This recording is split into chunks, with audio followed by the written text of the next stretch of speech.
Welcome to Meet the Press Now. I'm Kristen Welker in Washington, where we are following new developments in the investigation into Wednesday's tragic mid-air collision that killed all 67 people aboard a passenger jet and a military Black Hawk helicopter.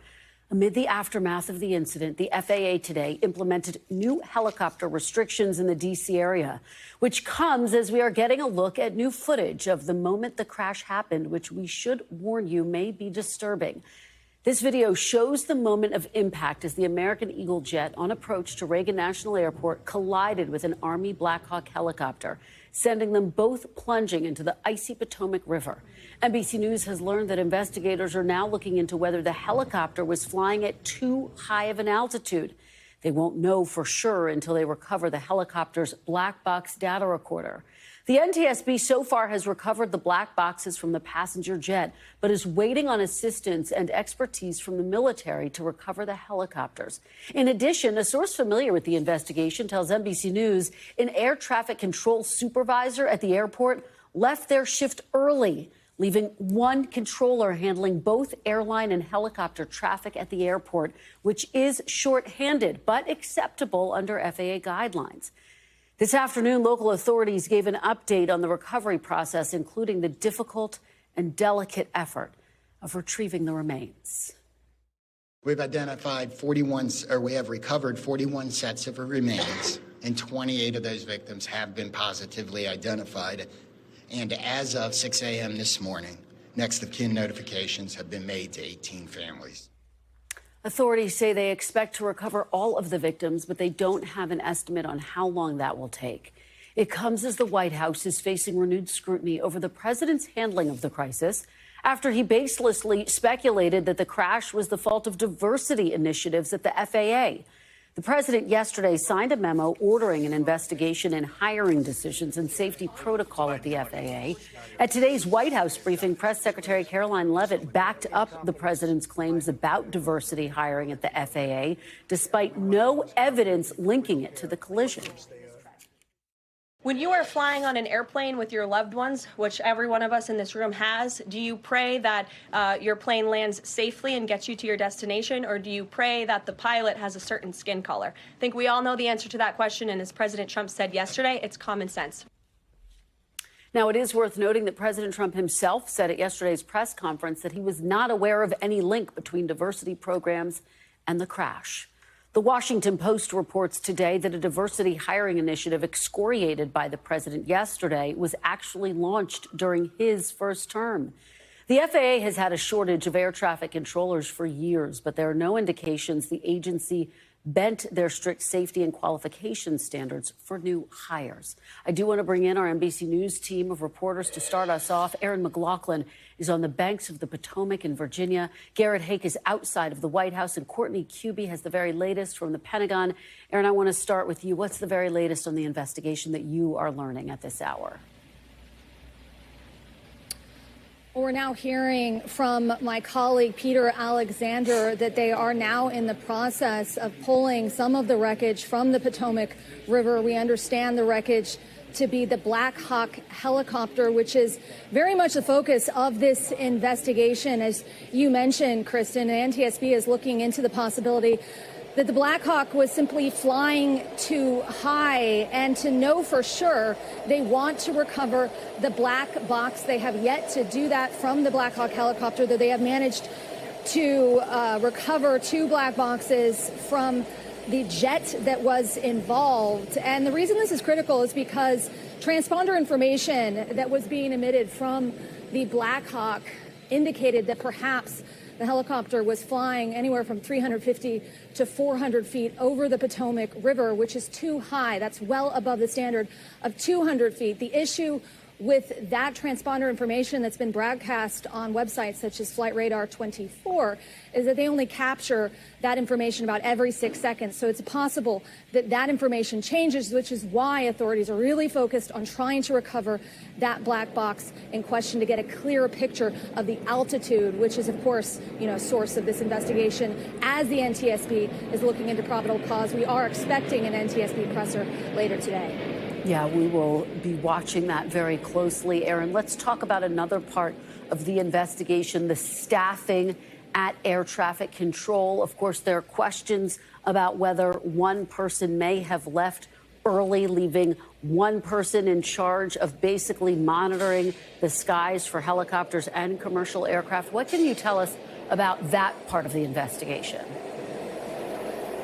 Yeah, this is another factor that the NTSB is believed to be looking at. A preliminary report from the FAA, seen by a source, told NBC News that there was an indication that the supervisor inside the airport's control tower allowed one of the controllers to leave their shift early. And that's potentially significant because generally in these scenarios, there are two controllers within an air traffic control tower, one dedicated to helicopter traffic, the other dedicated to plane traffic. And by allowing one of those controllers to leave early, that means that one controller was in charge of both the helicopter traffic and the plane traffic. Now, under FAA regulations, that is allowed. Nevertheless, there'll be another thing that the NTSB is looking at going forward, because remember, they're not only going to be looking at the probable cause of this crash, but also recommendations for the future. And Aaron, we're also learning about some new restrictions on helicopter travel over the Potomac. What can you tell us there? Yeah, that's right. They have today announced that they're going to no longer be allowing, at least indefinitely, helicopter traffic, 2 routes along the Potomac in and around the Reagan National Airport due to safety issues. Lots of questions outstanding about the volume of helicopter traffic, the congestion around the airport in general. About 100 helicopters travel around the airport on any given day, and this is already a very congested airport. Some 15 million passengers, some 25 million passengers, rather. 15 million passengers are expected to be traveling through Reagan National Airport, but that has been far exceeded in recent years, up to 25 million passengers passing through the Reagan National Airport on any given day. So, you know, congestion, helicopter traffic, staffing issues, all of that are going to be heavily scrutinized by the NTSB investigators going forward. All right, Aaron, thank you so much for your reporting. Garrett, let me head over to you at the White House. The president's speaking as we are having this conversation. He's in the Oval Office. He's apparently signing more executive orders. What can you tell us about that? Yeah, Kristen, I'm monitoring these comments via our producer who is inside the room as the president's signing these orders. And he's talking again about the crash and really doubling down on his role as kind of observer in chief, continuing to complain about the helicopter having been too high in the sky on the night of the crash and suggesting, without, again, providing any evidence, that there were somehow Biden policies here that caused this. He says all because of weak rules in the Biden administration. And he's expressing, as he did yesterday in the briefing room, his frustration with reports that he says take too long. The criticism that has been levied against him up until now, and perhaps is still valid, is that he is getting ahead of the investigators, getting ahead of the NTSB, which has a very sort of strict policy for how they release information about an investigation. It's not at all clear that the president is privy to any unique information or more up-to-date investigation than we've gotten from the NTSB, who've pushed their briefing back until later today. But he continues to believe this is about this helicopter being too high in the sky, regulations being too weak, he says, and that other mistakes were made. So I suppose we'll find out more later today whether there's sort of new specific data to back up those claims from the president or not. Garrett, as you have said, as we've talked about, this is the first real crisis that President Trump has had to grapple with since taking office for a second time. What has the reaction been on Capitol Hill and beyond to how he is handling this crisis so far? Well, look, in official Washington, I think there's a good deal of frustration about the way he's handling it, inserting himself into it, both in terms of just being the spokesperson for the investigation to a certain extent. Politicizing the issue while there are still bodies in the water has been a complaint of Democrats and even some Republicans. and sort of making this about Biden policies that in some cases were actually Trump policies, or about Pete Buttigieg in particular yesterday, struck many people in Washington as tonally off. But the Trump White House would say this is part of what people like about President Trump. He leads from the front, they say. He doesn't act like a traditional politician, and he tells it like he sees it. Those were tributes that he had during the campaign, during his first presidency. They say this is what the American people want to see from their leader. Garrett, if I can ask you to stick around, we're going to bring you back after we get the video of the president speaking in the Oval Office. We'll play that for our audience. We'll have you do some analysis with us. So stick around for a few more minutes if you can. Court, let me go over to you at the Pentagon, which I know mourning the loss of their colleagues as we have this conversation. The Pentagon facing questions about the helicopter's path and altitude, as you heard Aaron laying out. What can you tell us about that piece of the investigation, Court? I mean, I think the two things that are going to end up being the most telling and maybe the most critical pieces of information that we know about at this point to this investigation will be the exact altitude that helicopter was flying at and what the communications between the helicopter and the air traffic control tower were exactly, especially in those last few minutes. Was there a direction by ATC for the helicopter to fly higher than what is mandated for them to fly in that area, which is 200 feet or below in altitude? We got, as Garrett was just mentioning, we had a Truth Social from President Trump where he said the Black Hawk was flying too high by a lot. It was far above the 200-foot limit.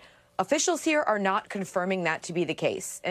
Frankly, they are asking us to wait for the investigation and for the black box to be recovered so that the specifics, the details, the facts can come out. But the reality, Kristen, we heard from the president yesterday in the White House briefing room. We heard from Secretary of Defense Pete Hegseth, and now we have this in writing from the president. They have, in each case, they have spoken about this being an elevation issue in terms with aircraft, we usually say altitude, but they called it elevation. But, at the end of the day, it's the same thing. They've spoken about this being some kind of an issue with the helicopter and the altitude at which it was flying.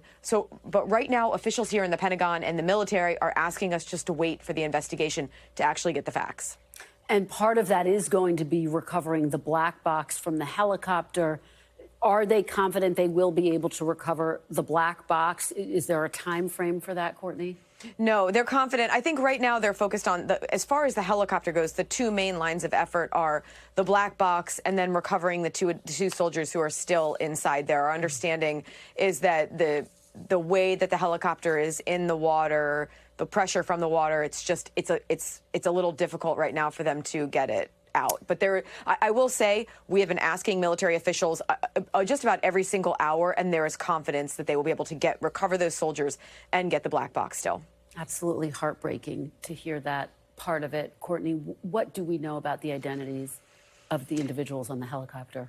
Yeah, so the Army did release the names and identities of two of the soldiers who were killed in this tragic crash. One is Staff Sergeant Ryan Austin O'Hara from Georgia. He is believed to be deceased pending positive identification. Also, Chief Warrant Officer 2, Andrew Lloyd Eves of Maryland. He has not been recovered. So he's one of the two soldiers who remains are still inside the helicopter at this point. But, Kristen, the third soldier is not being identified still at this point. That is at the request of her family. We do know that this third soldier is a woman. She's one of the only woman on this crew for this flight.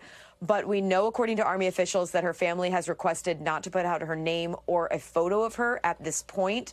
They are not saying why that is. They're giving the family some privacy here. The reality is the Department of Defense has a very specific policy on how these things go. When someone is killed in uniform in any kind of situation, whether it be training or combat, there's a very specific policy and 24-hour timeline for when they put out the names and the identities of these individuals. In this case, the way that they are frankly circumventing that process is the fact that her remains still are inside that helicopter. Because of the nature of this crash, she may need to be identified with DNA or with further identification. So right now, the Army is classifying her as Dust 1, duty status, whereabouts unknown. The policy is different for someone who is Dust 1. They do not have to be identified. So it's just it's unclear at this point if the Army will actually release her name. Again, at this point, they're trying to follow the family's wishes.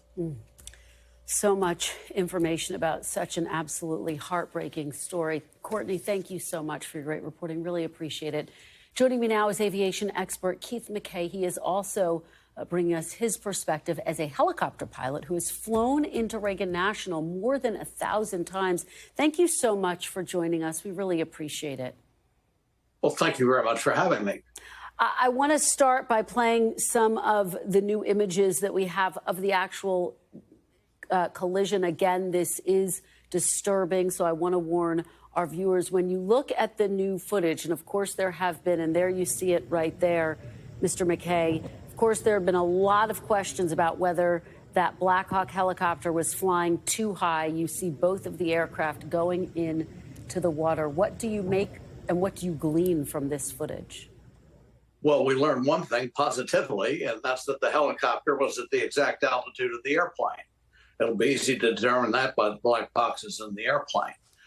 You are correct. The maximum altitude for a helicopter going down the prescribed routes on the east side of the Potomac River is 200 feet. That's called a hard deck. They can't penetrate this hard deck. We know that the airplane was probably in the 400-foot range. We've heard now that the helicopter was tracked being over the 200-foot method. And we also have learned that the helicopter is very likely about a half a mile out of position. So these things will all be investigated. Now, the controller that was allowed to leave before his shift had expired was working both only helicopters, and the replacement worked helicopters and airplanes. However, I don't see any evidence to indicate that the controller that replaced him was working the accident airplane. We think that the controller that was working the helicopter was different from the airplane controller. We don't think that the airplane pilot was able to hear the transmissions of the helicopter, but that remains to be seen, and it will be found out in the investigation. So just to be clear and to put a fine point on it, do you have concerns when you hear that the one person left early? Could that have contributed to this horrific incident? Well, one can make the argument that if they were there, they would have been on the radio and talked to the helicopter and airplane at the same time. But actually, we had the supervisor give him permission to leave, and I'm sure that he didn't think that anything dangerous was going on, that the manning of the tower was any worse than it normally was. We know that the tower there is normally understaffed. They're always short of people. So that's always, with most ATC facilities, a problem, just having enough qualified people to do the job all the time. But I don't think we can blame that. Okay. And there are now some new helicopter restrictions over the Potomac. There's been a lot of discussion about just how busy the air traffic is at Reagan National Airport. Can you give us your sense of how busy it is? Paint a picture for us. Is that one of your concerns moving forward? Yeah, well, let's describe the situation there. The Potomac River, of course, divides Washington, D.C. from Virginia. It flows between the two municipalities. The Washington National Airport, the Reagan Airport, is on the west side of the river, and the city on the east side. The capital is probably less than 2 miles from the river. So everything is for very close proximity. If you're going up the Potomac River north past the airport, the first thing you'll see on the left side is the Pentagon. So everything there is really tied together tightly. The area is noise sensitive. So as pilots, we have to generally reduce our engine power after taking off for a period of time to keep the noise footprints down. And the aircraft that are circumnavigating the airspace will need to get controller permission as well. The whole Washington area is extremely limited as far as the ability of an airplane to fly how he wants. Everything's really well controlled. Well, I know this is an investigation that is still very much in its early days. We really appreciate you, Keith Mackey, for joining us and giving us your insights. Thank you so very much. Well, thank you very much for having me. I appreciate it. We appreciate you being here. We are following the crash investigation closely and will bring you any major updates as we get them. Coming up, bracing for a trade war, the Trump administration reaffirming today its plans to hike tariffs on Canada, Mexico, and China, our three biggest trading partners. That starts tomorrow. Stay with us. We'll delve into all of it. You're watching Meet the Press now.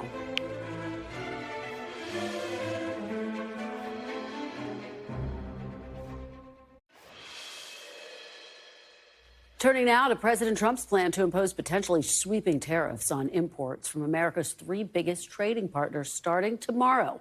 Just moments ago, the president took questions from reporters in the Oval Office during his signing of executive orders, saying nothing can be done by China, Mexico, or Canada to stop these tariffs. It all comes as Canadian Prime Minister Justin Trudeau said this afternoon that Canada is prepared for a, quote, forceful and immediate response. The president of Mexico also saying they are prepared.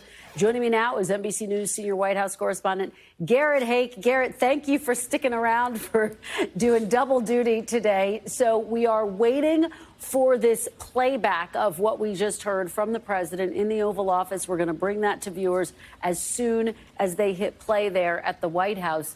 But break down basically what we heard from the president. He's saying these tariffs are not negotiating tactics. They are going into effect tomorrow. What are you hearing?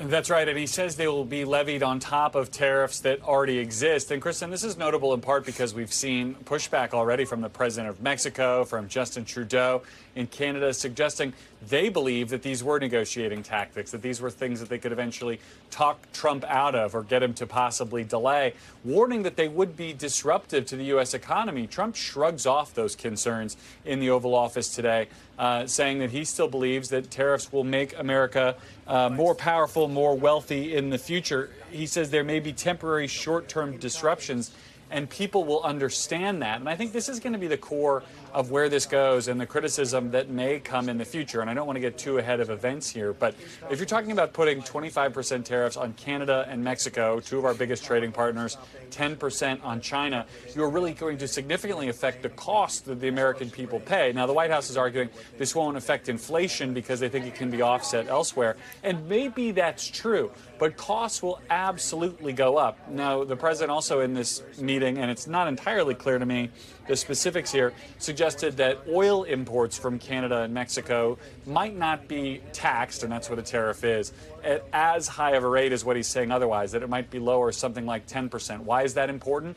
Of the oil that the United States imports, about half of it comes from Canada. And not to be too geeky about this, the refineries that we have in this country can't just switch and say, all right, well, the Canadian oil is expensive. Now we're going to go get oil from somewhere else. This is all sort of a chemical process. It's very specific. What does that all mean? If the cost to bring in Canadian oil goes up, the cost to buy gas, essentially, in this country will almost certainly go up as well. So after a campaign that was hinged on, if not the single most important issue, certainly one of the most important issues on rising prices and fears of inflation, here you have an action from the president that will almost certainly, if enacted in the way that he describes, raise costs for American consumers. Well, Garrett, we welcome all of your geekiness here. Thank you for that. Let's go over to Brian Chung now. Brian, I should just, again, remind our viewers we are going to play that video from President Trump, who was signing some executive orders, taking questions from reporters. We'll do that as soon as we get it. So if I cut you off, Brian, it's not personal.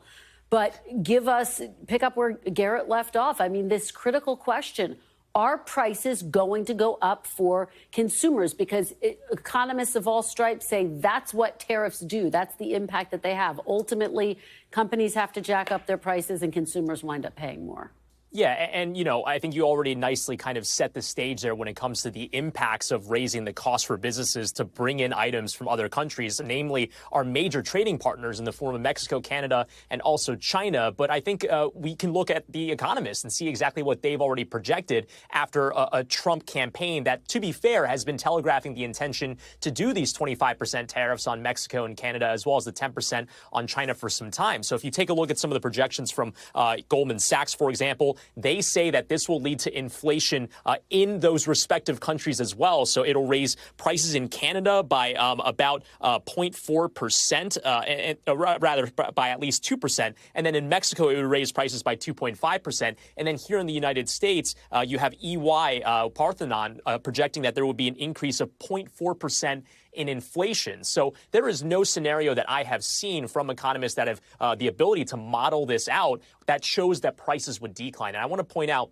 that those projections don't necessarily include the nuance of the gas and oil prices that you were just discussing and dissecting with Garrett right there. But when it comes to gas prices, that is the thing that most Americans who, as they went to the polls in November, had top of mind. Those are the prices that they are most familiar with because they drive past them on a daily basis to fill up their gas on a weekly basis. So I think that that's going to be the thing that people will notice almost immediately if those oil tariffs come to pass, which, again, could be a separate process, maybe just weeks from now, Kristen. Brian, it's such an important point. Just zooming out a little bit, I mean, President Trump got elected in part because he promised to bring down prices. We all know it's actually very hard for the president to bring down prices because he doesn't have direct control over prices. But Brian, explain to people why that process is so hard. It's, of course, something that President Biden spent a lot of time talking about as well.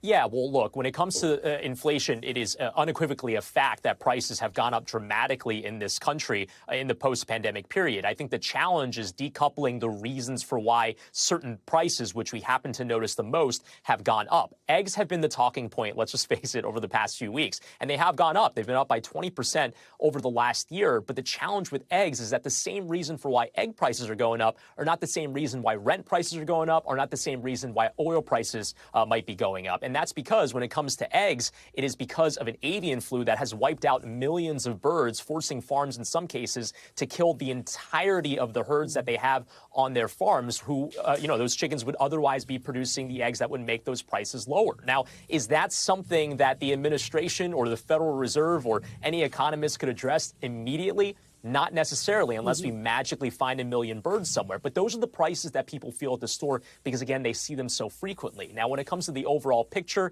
you have the Federal Reserve that has been lowering interest rates until last year. Just this Wednesday, they opted not to do anything with interest rates as they kind of navigate the uncertainty around tariffs as one of the factors. But look, when it comes to inflation coming down, it's already on a yearly basis much lower than it was in 2022. But those price increases are still uncomfortable for a lot of Americans that still feel the pinch. Garrett, we have about 30 seconds. It's always possible he does wind up renegotiating that trade deal that he negotiated during his first term, right? Just about 20 seconds now. I think it's absolutely possible, probably bordering on likely. Certainly the president of Mexico, the Prime Minister of Canada are going to want to see that happen, especially if that's the only way to get out from underneath new tariffs. But it's also, I think, an acknowledgement, whether the president wants to frame it this way or not, Kristen, of flaws in that original agreement. All right, Garrett, Brian, thanks so much for hanging out to help us dissect all of this. And again, just moments from now, we are going to hear from President Trump in the Oval Office. Here's the president. Anything China, Canada, and Mexico can do tonight to forestall your implementation of tariffs tomorrow? No, nothing. Not right now, no. Not a negotiating tool? No, it's not. No, it's a pure economic. We have big deficits with, as you know, with all three of them. And in one case, they're sending massive amounts of fentanyl, killing hundreds of thousands of people a year with the fentanyl. And in the other two cases, they're making it possible for this poison to get in, number one. And number two, we have big deficits, and it's something we're doing. And we'll possibly very substantially increase it or not. We'll see how it is. But it's a lot of money coming to the United States. As you know, we have about a $200 billion deficit with Canada, getting close to $200 billion. They've treated us very unfairly. And I say, why should we be subsidizing Canada? It's wonderful. I have so many friends in Canada. It's a great place. Is there a concession you're looking for, sir? No, we're not looking for a concession. And we'll just see what happens. We'll see what happens. And with Mexico, it's the same thing. We have a $250 billion deficit, and we have a lot of people coming into the border, and now we've largely stopped that, but we've stopped that ourselves. I think they've done a fantastic job. You've seen the numbers. They've dropped to almost zero. But we've suffered under the past administration for years and years. We've suffered with millions of criminals coming into our country. Criminals, people from jails from all over the world. They come through Mexico and they come through Canada too. A lot of them come through Canada, and a lot of fentanyl comes through Canada. And China makes the fentanyl. You know, China makes the fentanyl, gives it to Mexico, puts it through Canada, puts it through different places, mostly Mexico, but also a lot through Canada. And so all three haven't treated us very well. There are significant. Could I ask you about your meeting with NVIDIA? What did you talk about, and do you think you need to ban more of the chips that they're selling to China? Well, he's a great gentleman, and I hadn't met him. He's the biggest in the world in terms of chips. And I can't say what's going to happen with it. We had a meeting. It was a good meeting. But eventually we're going to put tariffs on chips. We're going to put tariffs on oil and gas. That'll happen fairly soon. I think around the 18th of February. And we're going to put a lot of tariffs on steel. We already have tariffs on steel, and we've saved our steel industry, but that was relatively small compared to what it'll be. But we're going to be putting tariffs on steel and aluminum and ultimately copper. Copper will take a little bit longer, and that'll happen pretty quickly. It'll mean it'll be a great boost for our steel industry. It'll make our steel industry very strong. If I didn't put the tariffs on years ago on steel, which actually Biden left because there was so much money that they couldn't do anything about it, I think we would have lost. We wouldn't have one steel mill in this country if I didn't do that. We saved the steel industry. So it was an honor to do it. And I think the people that love me most in the whole world are people that make steel. But we're going to be putting sometime this month, next month, we're going to be putting tariffs on steel and aluminum. And we'll give you an announcement as to what the exact date is. But it'll be a tremendous amount of money for our country, a tremendous amount. These are big numbers. And in addition to that, and you see the power of the tariff. I mean, the tariff is good. And nobody can compete with us because we have by far the biggest piggy bank. And so that'll take place very quickly. But also we'll be doing pharmaceuticals. And to bring our industry back, we want to bring pharmaceuticals back to the country. And the way you bring it back to the country is by putting up a wall, and the wall is a tariff wall. We were the richest country in the world. We were at our richest from 1870 to 1913. That's when we were a tariff country. And then they went to an income tax concept, and, you know, how did that work out? It was fine. I mean, it was okay, but would have been very much better. So we'll be doing pharmaceuticals, importantly, and drugs, medicines, etc., all forms of medicine and pharmaceuticals. And we'll be doing, very importantly, steel, and we'll also be doing chips and things associated with chips. And sir, what do you plan on talking with the Japanese Prime Minister about next Friday when you all meet? Well, he's coming in next week. I don't know, he is for a meeting, and I have great respect for Japan. I like Japan. Prime Minister Abe was a very close friend of mine. What happened to him was so sad, one of the saddest days. But they're coming in to speak to me, and I look forward to it. Mr. President, on the crash, do you have any concerns that your commentary about things you have described as common sense or your observations could in any way interfere with the thorough investigation of the crash? No, I think they'll do an investigation. It'll probably come out the way I said it. I like to put it up front. I'm so tired of listening to things happen to our country, and then people say, we'll do an investigation, and 3 years later they come out with a report that nobody looks at. Especially, not in all cases can you do that, but in this case, you know, you had a helicopter that was, the Black Hawk was too high. It was above the 200 limit by double. Shouldn't have been there. And there were some other mistakes made too, and I pointed them out also, and I was right on all of it. But they'll still do an investigation just to check it out. But I think that's Commander-in-Chief, are you at all concerned about opining about the Army and the conduct of that aircraft when you are Commander-in-Chief and these are the people who report to you, and there is an investigation ongoing? This was all caused by bad rules, regulations, and other things by Biden, the Biden administration. And when you look at the way they ran things, in fact, if you look, we hired, one of the first things I told them to do is get talented people in those beautiful towers overlooking runways. you better get them in there fast because we don't have people there that are qualified. And you knew that because planes were landing very, very late. They were circling all over the place. We had people that didn't know what the hell they were doing. And so there are planes in the air everywhere, and there are other air traffic. Pardon me, sir. We have to have the best people, the smartest people, the sharpest people as control tower experts. And that's what they have to be. They have to be experts, and they have to be very smart.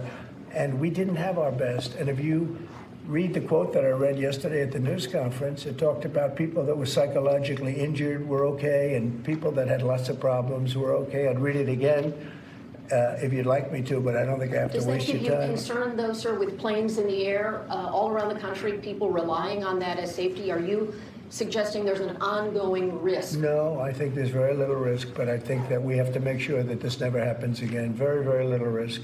And we're taking actions that this can't happen again. The helicopter, as you know, was out of its zone. Shouldn't have been out of its zone. It was at the same height as the airplane. Now, the airplane was coming down on its track. It was perfect. It was in perfect shape coming down, and something was in its way. You can't let that happen. And it won't be happening again. And this was all because of weak rules in the Biden administration. And we're just not going to let that kind of thing happen again. And again, I could wait and I could, give a report in 2 years like they always do. And sometimes it's obvious. In this case, to me, it was very obvious. And I think I've been proven to be very correct. Yeah.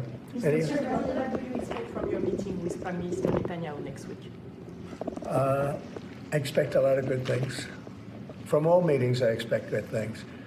Marco Rubio, as you know, is going to make a tour of various countries in South America.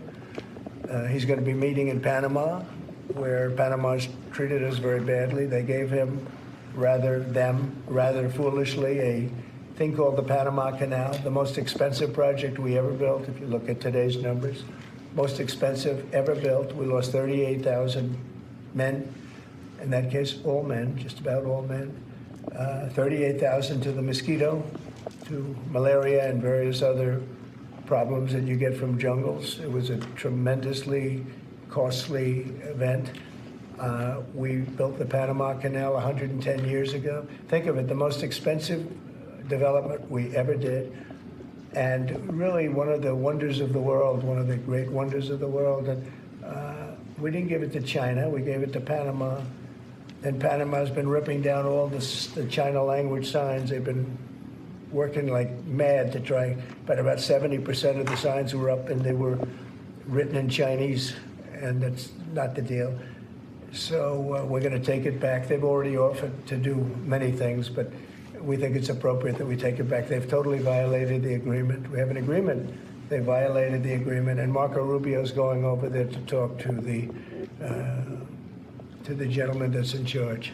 Mr. President, do you still think it's a good idea for Jordan and Egypt to be taking in Palestinians when they reject the idea and the Palestinians who are living now in Egypt? I think Jordan will take people, people from Gaza.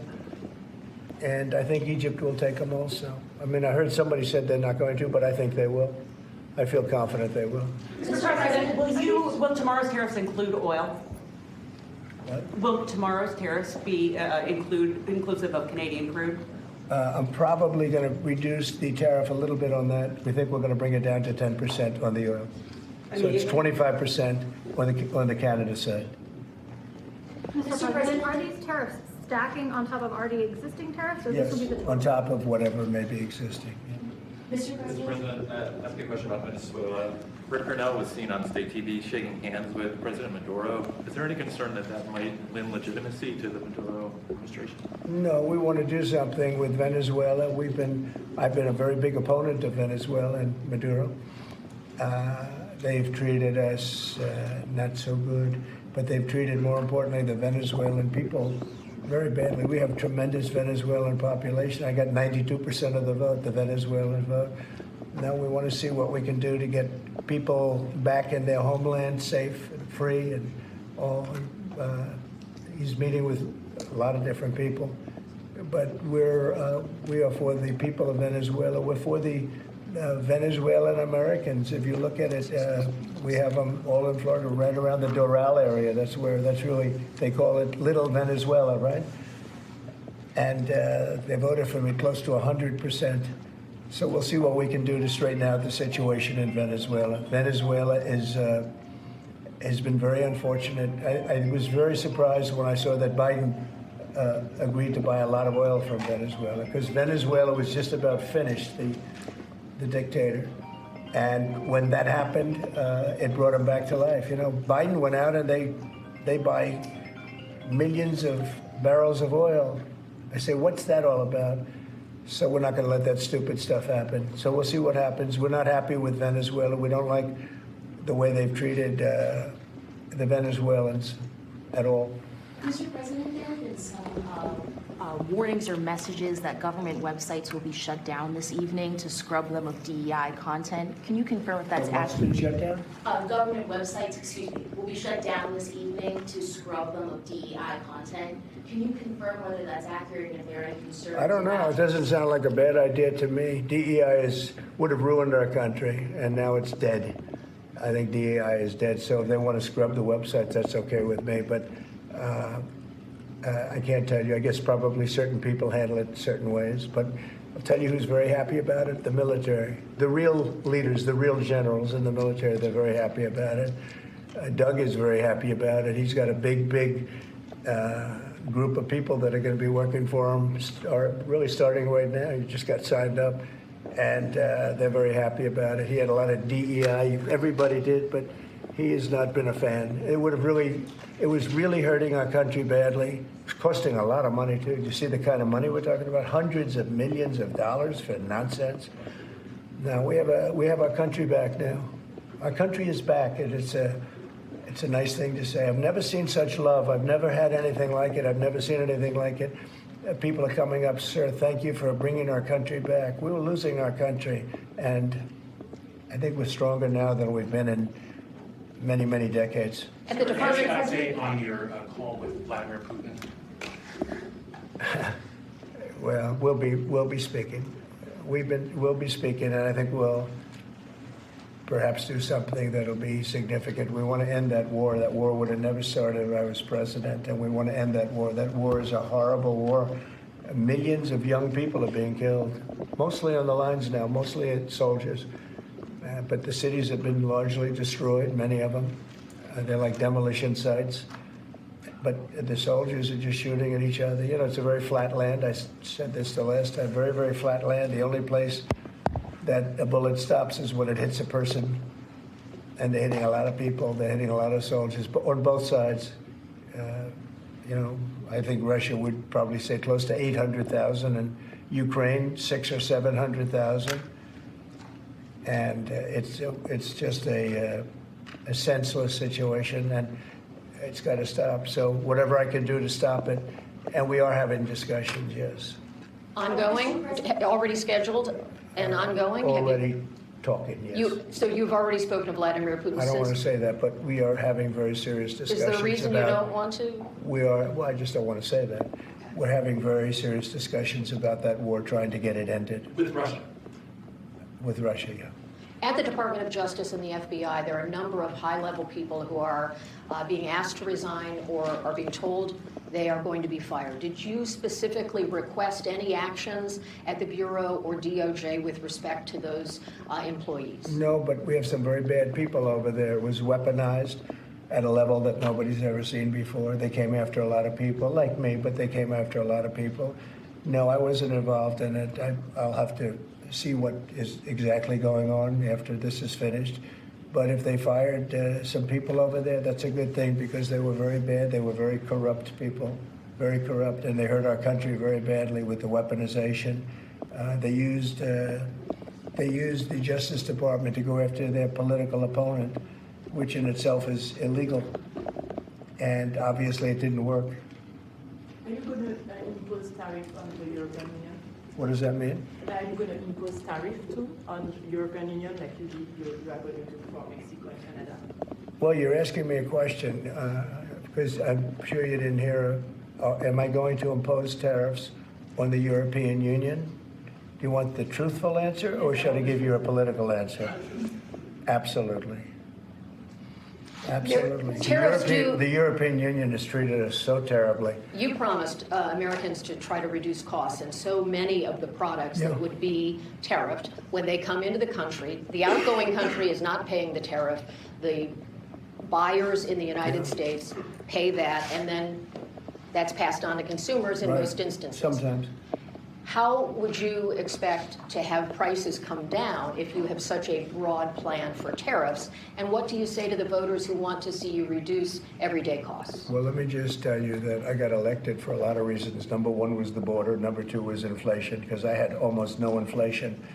And yet I charged hundreds of billions of dollars of tariffs to countries. And think of it, I had almost no inflation and took in $600 billion of money from other countries. And tariffs don't cause inflation, they cause success. They cause big success. So we're going to have great success. There could be some temporary short-term disruption, and people will understand that. I had that when I negotiated some of the good deals for the farmers. And unfortunately, those deals have been led astray by Biden and his people because they didn't enforce the deals. We have a deal with China, which is phenomenal for the farmers, but there was nobody to enforce it in the Biden administration. They let them get away with murder. So that's another thing we're going to be bringing. Do you accept the principle of costs being passed committed on? to buying $50 billion worth of farm product, and they did it when I was president. As soon as I left, they stopped doing it because there was nobody in Biden to enforce it. But the tariffs are going to make us very rich and very strong, and we're going to treat other countries very fairly. But if you think about it, other countries charge us tariffs. We don't charge them tariffs. And it's about time that that changes. Sir, are you concerned about the market reaction around tariffs? No, no. Tariffs, the word tariff is a very misunderstood word. You've heard me say, I say it kiddingly, but it's one of the most beautiful words in the dictionary. It really is. And we've been taken advantage of because others have charged us VATs. As an example, the European Union charges us 20% plus a VAT tax, called a VAT tax, very similar. And it costs us an absolute fortune. We are treated so badly. They don't take our cars. They don't take our farm products, essentially. They don't take almost anything. And we have a tremendous deficit with the European Union. So we'll be doing something very substantial with the European Union. We're going to bring the level up to where it should be. And if you think of the European Union, then you go to NATO, it's largely the same group of countries. Until I came along, I mean, we were paying almost 100% of NATO only to get bad trade deals. And now it's been evened out, but very unfair having to do, it was evened out pretty good. Actually, I did a good job. They paid $440 billion if you look at the Secretary General's report, and he was here recently and he said that. He said one of the most amazing things I've ever seen is what President Trump was able to do with these countries of Europe, of which he was in charge of them, but he couldn't get them to pay. I went over, I said, you got to pay, and if you don't pay, we're not going to protect you. It's very simple. But very unfair is with Ukraine because we're in for $300 billion plus, and they're in probably for $100 billion. There's a $200 billion difference, and they need it more than we do. You know, we have an ocean in between. They don't. And so they're going to have to step it up a little bit. With efforts to reduce the federal workforce, whether it's offering what we've called the buyout package or other efforts, do you have any concerns that there will be employees broadly across the federal government who might take that up? And they're a part of the many different ways that agencies protect the public, from food inspections to water safety to the air traffic everybody's controls. replaceable, and we'll get very good people to replace them if it turns out to be more than we thought. It could be a lot, it could be a little, we don't know, but we'd love to have them leave. We're trying to remember this. We want them to go into the private sector. It's our dream to have everybody almost working in the private sector, not in the public sector.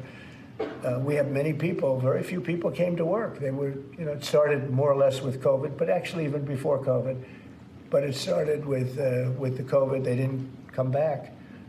And then Biden let them get away with murder, and they, you know, we had federal workforce, like 4% coming into the office. And that just doesn't work. You know, people can say it does, but it doesn't work. You have to be unified in a group in the office. It's just, it was crazy. You don't know what they're doing.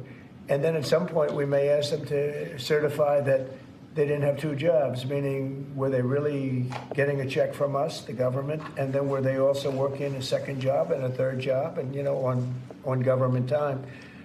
And many of them will say that they did, which is not legal, but it's a problem.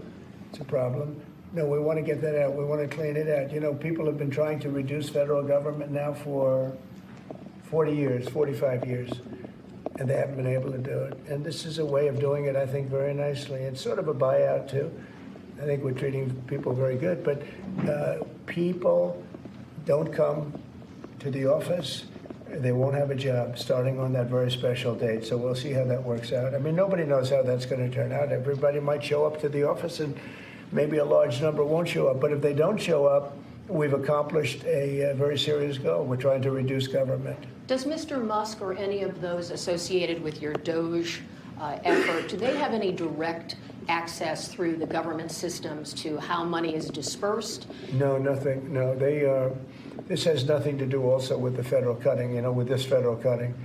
This is very separate. This is if you don't show up, you don't get paid.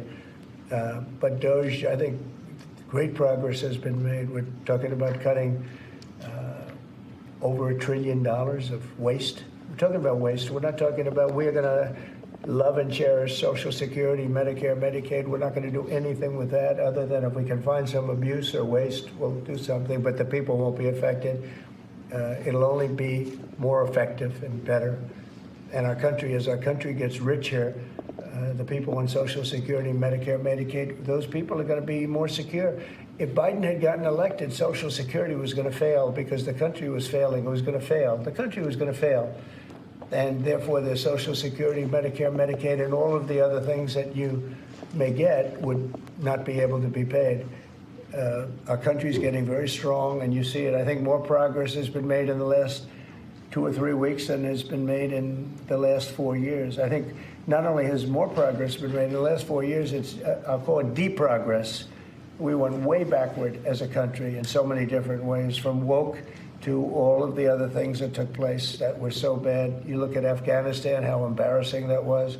I think Afghanistan really started the problem with Russia and Ukraine. When Putin looked over and he saw how incompetently that was handled, I was getting out, but I was going to keep Bagram.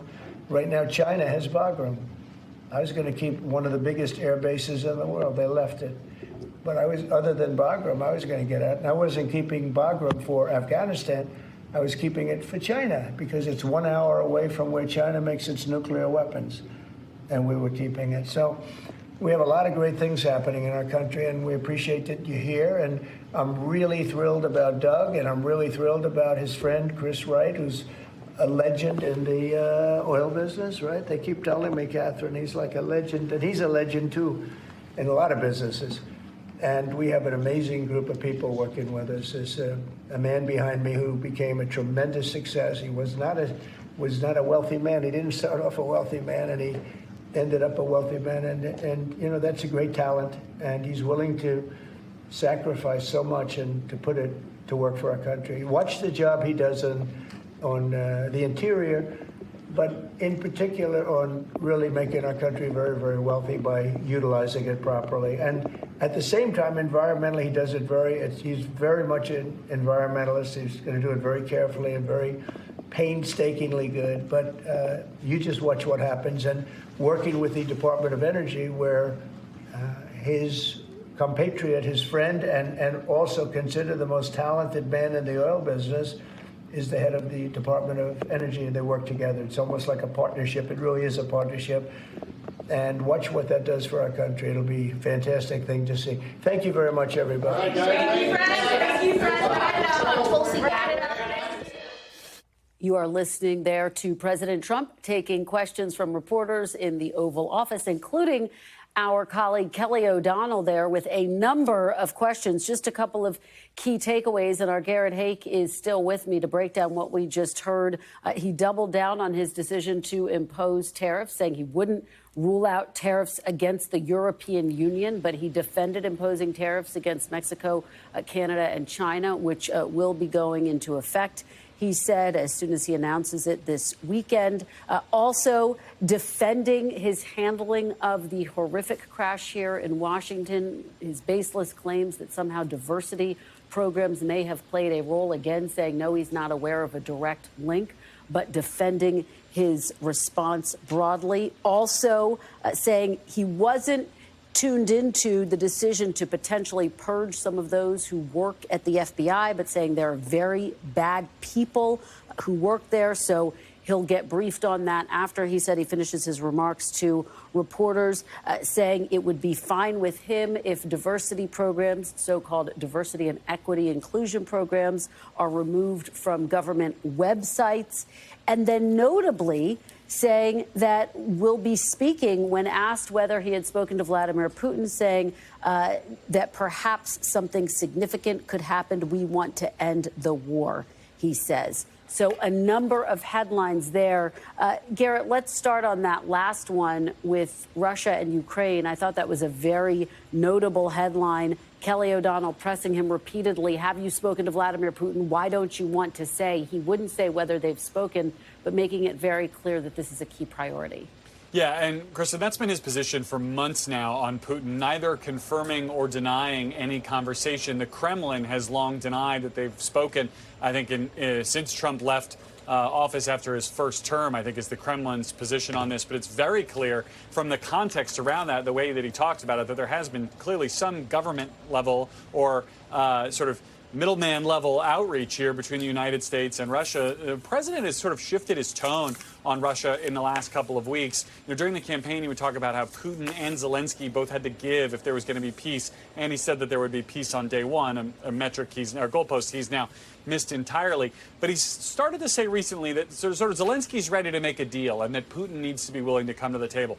Putin needs to be willing to make a deal. I don't know whether there's been a sort of an actual change behind the scenes in the posture with Putin or the prospects of there being a meeting between the president and Putin, or perhaps a trilateral meeting between all three leaders, or whether this is just a big tease. But it is at least that from the president, suggesting that there could be something more in the works here, which is something he's wanted to do for quite some time.